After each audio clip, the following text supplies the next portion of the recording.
Hello everyone, good morning. स्वागत है आप सभी का इस चैनल पर।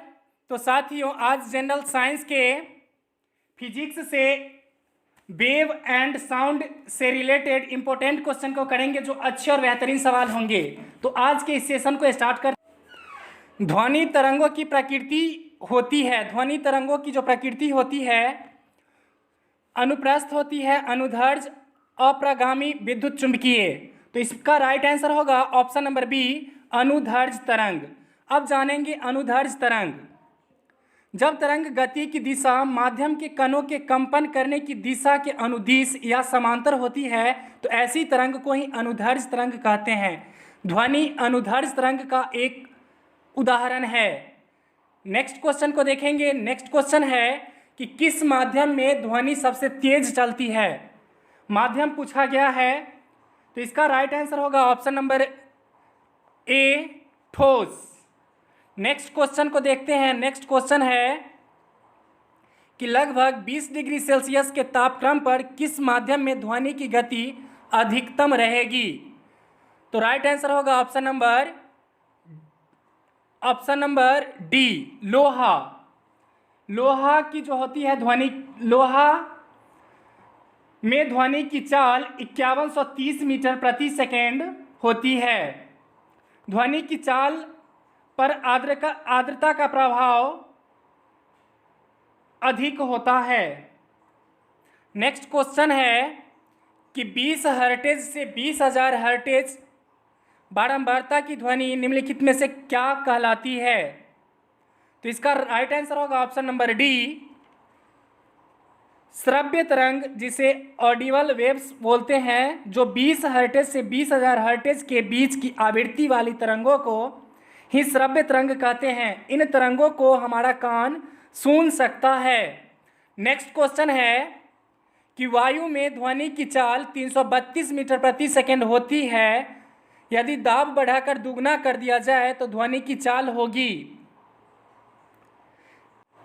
तो याद रखेंगे कि ध्वनि की चाल पर दाब का प्रभाव नहीं पड़ता है। ध्वनि की चाल पर जो है दाब का कोई प्रभाव नहीं पड़ता, अर्थात दाब घटाने या बढ़ाने पर ध्वनि की चाल अपरिवर्तित रहती है। तो इसका राइट आंसर होगा ऑप्शन नंबर बी, 332 मीटर प्रति सेकेंड। नेक्स्ट क्वेश्चन को देखते हैं। नेक्स्ट क्वेश्चन है कि निम्न द्रव्यों में से ध्वनि सबसे तेज यात्रा करती है।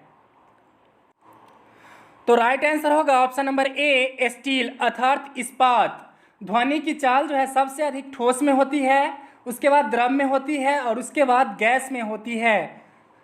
नेक्स्ट क्वेश्चन को देखेंगे कि निम्न में से कौन सा एक कथन सही नहीं है। यहाँ नहीं पूछा गया है, तो इसका जो है राइट आंसर होगा ऑप्शन नंबर सी, आर्द्रता के बढ़ने पर वायु में ध्वनि का वेग कम हो जाता है। नेक्स्ट क्वेश्चन देखेंगे कि वायु में ध्वनि का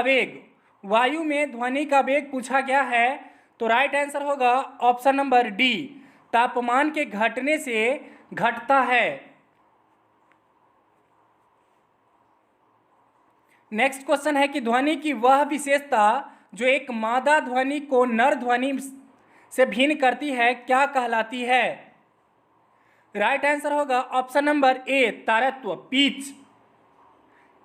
तारत्व ध्वनि का वह लक्षण है जिससे ध्वनि को मोटी या पतली कहा जाता है। तारत्व आवृत्ति पर ही निर्भर करता है, अर्थात ध्वनि की आवृत्ति अधिक होने पर तारत्व अधिक होता है एवं ध्वनि पतली होती है, अर्थात लड़की की आवाज़ जो है इसी कारण पतली होती है। नेक्स्ट क्वेश्चन को देखेंगे। नेक्स्ट क्वेश्चन है, यदि सितार और बांसुरी पर एक ही स्वर बजाया जाए तो उनसे उत्पन्न ध्वनि का भेद निम्नलिखित में अंतर के कारण किया जा सकता है। तो इसका जो है राइट आंसर होगा ऑप्शन नंबर डी, केवल ध्वनि गुणता।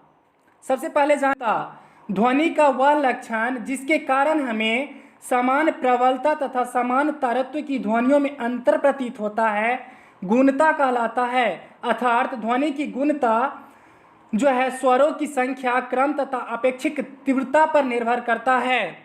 नेक्स्ट क्वेश्चन को देखेंगे। नेक्स्ट क्वेश्चन है कि निम्नलिखित में से कौन सा एक वायु में ध्वनि तरंगों द्वारा उत्पादित नहीं होता। तो राइट आंसर होगा option number A, Dhruvan. Dhruvan right answer है ध्रुवन।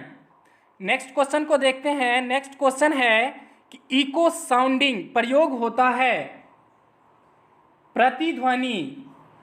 तो इसका जो है राइट आंसर होगा ऑप्शन नंबर सी, समुद्र की गहराई मापने के लिए। याद रखेंगे कि जब ध्वनि तरंगे दूर स्थित किसी दृढ़ टावर या पहाड़ से टकराकर परावर्तित होती है, इस परावर्तित ध्वनि को प्रतिध्वनि कहते हैं। और प्रतिध्वनि सुनने के लिए श्रोता एवं परावर्तक सतह के बीच की जो न्यूनतम दूरी है वो 17 मीटर या 16.6 मीटर दूरी होनी चाहिए। नेक्स्ट क्वेश्चन को देखेंगे। नेक्स्ट क्वेश्चन है कि एक्वेस्टिक विज्ञान है। राइट आंसर होगा ऑप्शन नंबर बी, ध्वनि से संबंधित। नेक्स्ट क्वेश्चन को देखेंगे।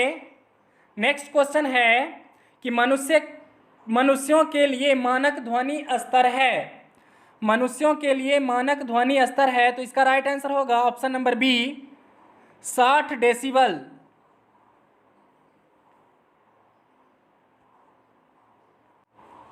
ध्वनि तीव्रता की डेसिबल में वह अधिकतम सीमा जिसके ऊपर व्यक्ति सुन नहीं सकता।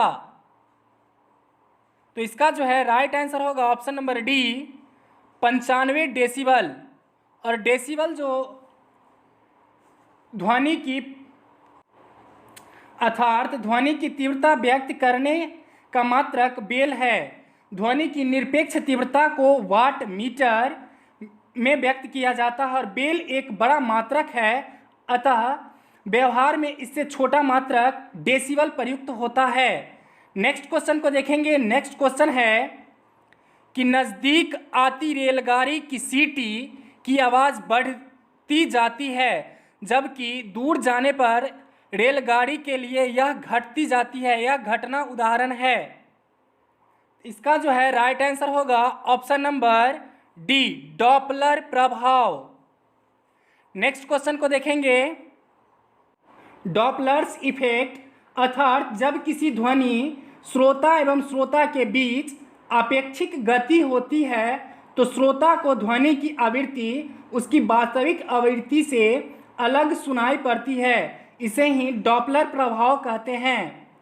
नेक्स्ट क्वेश्चन है कि एक अंतरिक्ष यात्री अपने सहपाठी को चंद्रमा की सतह पर सुन नहीं सकता, क्योंकि एक अंतरिक्ष यात्री जो है अपने सहपाठी को चंद्रमा की सतह पर सुन नहीं सकता क्योंकि। तो इसका राइट आंसर होगा ऑप्शन नंबर सी, ध्वनि प्रचारित करने का माध्यम वहाँ नहीं होता है। नेक्स्ट क्वेश्चन कि डेसिबल का प्रयोग निम्नलिखित में से किसके मापने के लिए किया जाता है। तो इसका राइट आंसर होगा ऑप्शन नंबर सी, ध्वनि की तीव्रता और प्रबलता को मापा नहीं जाता। नेक्स्ट क्वेश्चन है कि सोनार अधिकांशतः प्रयोग में लाया जाता है। तो इसका राइट आंसर होगा ऑप्शन नंबर डी, नौ संचालकों द्वारा सोनार। नेक्स्ट क्वेश्चन को देखेंगे। रेडियो का समस्वरण स्टेशन है उदाहरण है। तो इसका राइट आंसर होगा ऑप्शन नंबर बी, अनुनाद।